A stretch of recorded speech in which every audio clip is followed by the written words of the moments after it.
What do you think the point of fasting is? Why this is not this It is all ad lib, by the way, folks. well, the idea is that it says the verb le'aneh is to le'anot is to afflict your nefesh, and your nefesh That means soul for those who don't know. well, yeah, it means soul, but it means your appetite, and so your nefesh can be thirsty or hungry. Mm-hmm. So when you and as a matter of fact, Yeshua says, "Don't say this is in the Sermon on the Mount." He says, "Don't say what shall we eat, what shall we drink?" And he says, is not your life more than eating and drinking?" But the word psuche there in Greek is the equivalent to Hebrew word nefesh. So the association of wanting food and drink is a way of like isolating the nefesh and what they call afflicting it. But why do you think why do you think that not eating or drinking afflicts the soul? Because it afflicts because of the other translation for nefesh is your appetite. Now, and so there's natural things that the nefesh wants, right? It wants to eat, it wants to drink, and so when you cut those off, it causes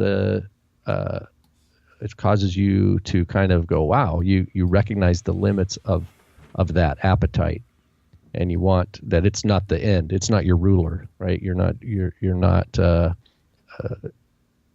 what do you call it? A slave to the nefesh, to its desire. I think you're right. I think that there is something that goes along with the idea that our bodies don't actually need food 3 times a day, right? I mean, we can go for a day. Our body's totally fine going without food or water for a day, no problem.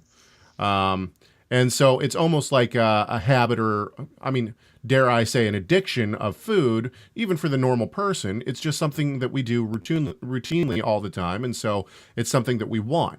But I think there's another aspect to it as well. And I think that that other aspect, when I fast, I go through all sorts of emotions. I guess emotions is a good word to use.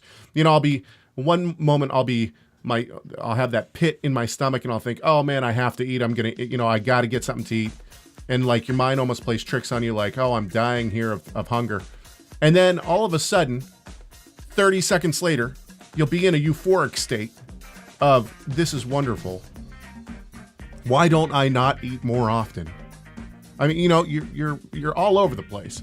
And I think those different stages put you in a different frame of mind to be able to see things, different things from a different aspect, and to pray differently. Hey, thanks for watching. Don't forget to like and share this video so other people can see it. And also, if you haven't already, you should subscribe to our YouTube channel. Just hover over this round thing below me and then click the red button that says subscribe. That way, you'll never miss another video from The Rob and Caleb Show.